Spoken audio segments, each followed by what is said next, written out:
Você sabia que existe uma lenda na Etiópia que diz que o café foi descoberto por um pastor de cabras chamado Caldi, por volta do século IX.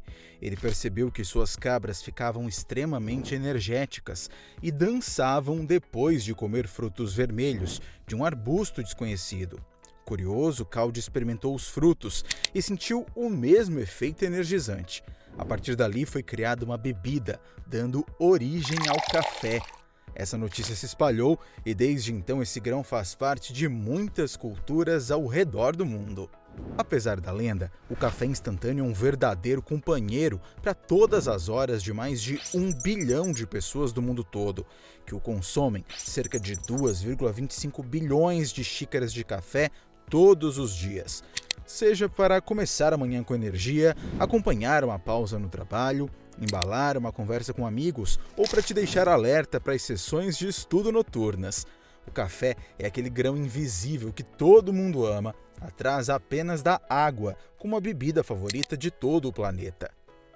E para saciar a sede por conhecimento, nesse vídeo vamos entender como mais de 100 mil agricultoras e produtoras de café fornecem mais de 13 milhões de sacas de grãos para 24 fábricas de ponta da Nestlé ao redor do mundo.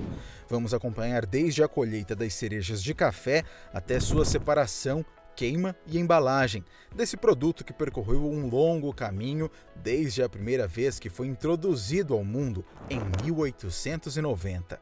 O café instantâneo tem mais de 100 anos de história. Ele foi inventado pelo químico japonês Satoru Kato e popularizado em 1938 com o lançamento do Nescafé. O Brasil é uma figura importante nesse cenário global.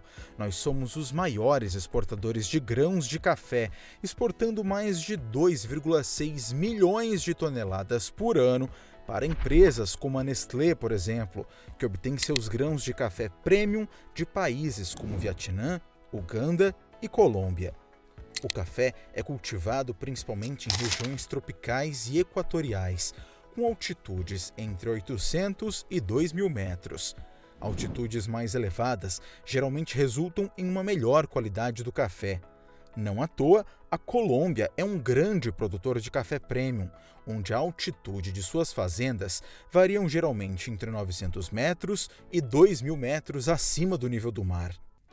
Florada. As árvores de café, que levam em média de 3 a 4 anos para produzir frutos, geram frutos vermelhos profundos e brilhantes, chamados cerejas de café.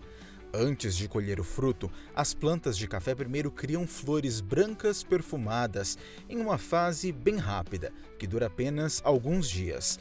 É ao longo dos próximos 6 a 9 meses que essas flores amadurecem em cerejas vermelhas e vibrantes, sinalizando que os grãos dentro estão prontos para serem colhidos. Colheita. Na produção do café, a colheita normalmente é realizada nos meses de maio a agosto, quando as cerejas estão maduras. A colheita manual ainda é tradição em algumas produções de cafés artesanais, mas em escala industrial, como é o caso dessa grande fazenda, elas são colhidas por máquinas especializadas, que se chamam colheitadeiras. Essas colheitadeiras têm todas as hastes, porque quando ela passa pelas árvores, essas hastes vibram até 1000 vezes por minuto, fazendo com que as cerejas caiam dentro das placas protetoras. Essas máquinas podem operar a velocidades de até 1.200 metros por hora, demorando apenas 2 a 3 segundos em cada árvore e atingindo uma eficiência média de colheita de até 93%. Uma vez que as cerejas são colhidas, tratores as carregam até a área de processamento. Processamento. Depois de transferido para a fábrica, as cerejas são lavadas e separadas das pequenas impurezas do campo, tais como pedaços de galhos, folhas, pedras e terra no moinho úmido. De lá, essas cerejas são despolpadas em grandes tambores rotativos, que rapidamente separam as cascas e as polpas, deixando o fruto pronto para a fermentação. Enquanto os grãos vão para a seguinte fase, as cascas se tornam compostos ricos em nutrientes em outras plantações. Fermentação. Os grãos são então transferidos para grandes tanques de fermentação para remover a mucilagem restante, que é uma camada pegajosa que envolve os grãos. Eles ficam de molho na água entre 12 a 24 horas, sob a constante supervisão de especialistas para que não haja superfermentação dos grãos. Secagem. Depois da fermentação, os grãos são levados e secados ao sol em superfícies planas, ou também chamados terreiros, ou ainda em máquinas de secagem, que atingem temperaturas de 140 graus Celsius a 12,5% de umidade, fazendo com que o fruto saia praticamente seco. É depois da secagem do café que o grão passa pela máquina de descascar, onde eles adquirem essa cor esverdeada. Agora, eles são chamados de grãos verdes de café. Quando os grãos verdes chegam à fábrica da Nestlé, eles passam por sensores de umidade e são inspecionados. Somente os grãos que atendem aos padrões seguem para o próximo estágio, que é a torrefação. Durante a torrefação, os grãos desenvolvem seu aroma e sabor característicos. Eles são aquecidos em tambores rotativos a temperaturas entre 190 e 280 graus Celsius, com palhetas que os mantêm em constante movimento para garantir uma torra uniforme.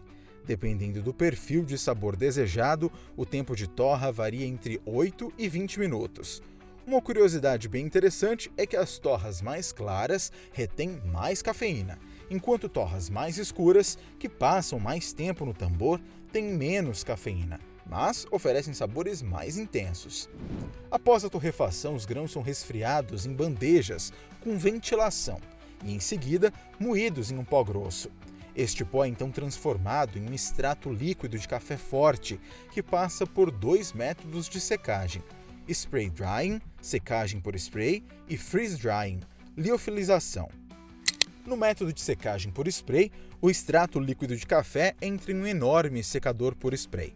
Dentro do extrato, ele é atomizado através de um bico de spray de alta pressão, transformando-o em uma fina névoa de gotículas de café. O que acontece dentro deste grande compartimento é que um ar extremamente quente, com temperatura de aproximadamente 538 graus Celsius, viaja a cerca de 644 km por hora e evapora instantaneamente a umidade das gotículas. O que resta desse processo são minúsculas partículas sólidas de café que são depositadas no fundo, formando um pó fino que conhecemos como café instantâneo, pronto para ser dissolvido na sua xícara. Já na liofilização, o extrato líquido é congelado em 50 graus Celsius negativos, quebrado em glânulos e em seguida submetido à sublimação, onde a umidade congelada é removida, preservando os ricos sabores do café. Os grânulos então são enviados para a área de embalagem, onde eles são depositados em grandes sacos de armazenamento e enviados para uma esteira transportadora, que os direciona para encher as embalagens. Algumas fábricas da Nescafé conseguem preencher até 320 potes por minuto, ou mais, totalizando 250 mil potes por dia. Empacotamento. Assim que os potes são preenchidos, eles são selados para garantir o frescor e o sabor tão marcante que conhecemos.